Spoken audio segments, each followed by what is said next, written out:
ఈరోజు మా మార్కాపురం నియోజకవర్గంలో చాలా వరకు తల్లులు చాలా సంతోషంగా కనబడతా ఉన్నారు.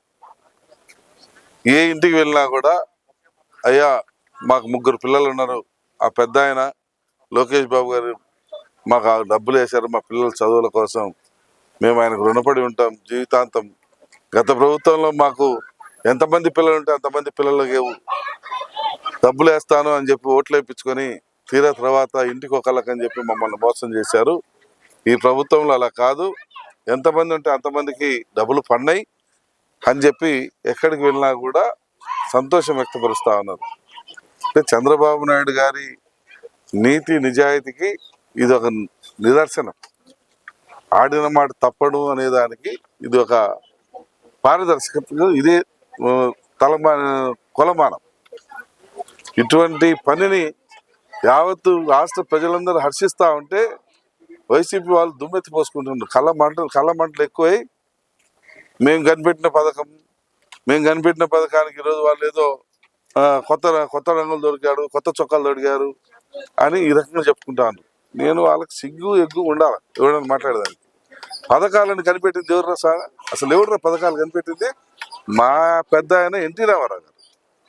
మా పెద్ద ఆయన ఎన్టీ రామారావు గారు తీసుకొచ్చిన ఒక్కొక్క పథకాలే తర్వాత రంగులు మారినాయి, రూపాలు మారినాయి, అన్ని మారుకుంటూ వచ్చినాయి. తర్వాత ఎవరికి తగ్గట్టు వాళ్ళు పెట్టుకుంటా ఉన్నారు. అంతేగాని ఇదేదో మేము మా పథకం మీరు కాపీ కొట్టినారు, దాన్ని ఇంప్లిమెంట్ చేస్తున్నారు అని చెప్పి చెప్తా ఉన్నారు. అది చాలా సిగ్గుచేటైన విషయం. ఆ రకంగా మాట్లాడుకొని మీ విలువలు మీరు తగ్గించుకోకండి, మీ నాయకుడి విలువ తగ్గించుకోకండి. మా ప్రభుత్వంలో 100% పేద ప్రజలు సంతోషంగా ఉండేలా చూసుకునే బాధ్యత మాది. మేము చూసుకుంటాం, 1 by 1 చూసుకుంటున్నాం. ఈరోజు ఇప్పుడు మేము చాలా ఇళ్ళకి పోయి కలిసి వచ్చాను. ఒక ఇంటికి పోతే 1 సంవత్సరం వచ్చిందంట, ఒక ఇంటికి పోతే 2 సంవత్సరాలు వచ్చిందంట. మరి నువ్వు 5 ఏళ్ళు పొడిచినా అన్నావు, మరి 5 ఏళ్ళు మీరు పొడిచినామన్నారు. మరి 5 ఏళ్ళు రావాలి కదా తల్లికి వందనం, మీ అమ్మఒడి. మరి 1 సంవత్సరం 2 సంవత్సరాలు ఎందుకు వచ్చినాయి? లోపాలని ఎత్తి చూపడం అనేది అందరికి చేతైంది. దయచేసి మీరు లోపాలను ఎత్తి చూపించకుండా మేము చేస్తున్నటువంటి ఈ పనిని హర్షించండి. మీరు 45 లక్షల మందికి ఇచ్చారు, మేము 67.5 లక్షల మందికి ఇస్తున్నాం. అంటే 22.5 లక్షల మంది పిల్లలకి ఎక్స్ట్రా ఇస్తున్నాం. ఇది మా గొప్పతనం. ప్రతి ఇంట్లో సంతోషం చూడాలనుకుంటున్నాం. ఈరోజు చూస్తున్నాం.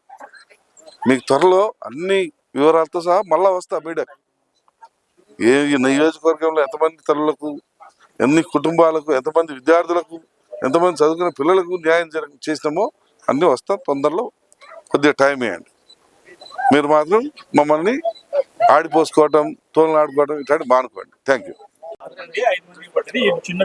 3 ఎవరు?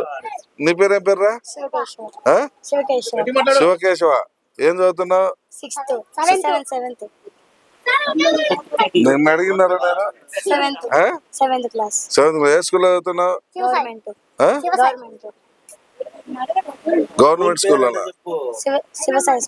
ఎక్కడది? రాములవారి గుడి కాన్నా. నువ్వేం చదువుతున్నారా? నువ్వు 3ఆ 4ఆ? నువ్వు 4ఆ? నువ్వు ఎన్నో వాడినా? 4 వాడివా? ఇప్పుడు 5th క్లాస్ చదువుతున్నా. ఎన్ని మార్కులు వస్తున్నారా నీకు? 162. దేనికి రా 162? ఎన్ని ఎక్కాలు వచ్చురా నీకు? 12 ఎక్కని చెప్పురా. 12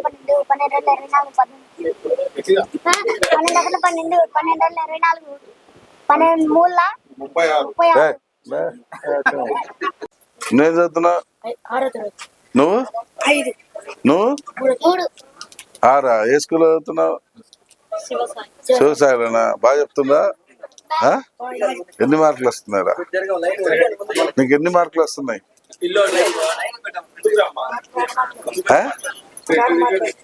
ఏది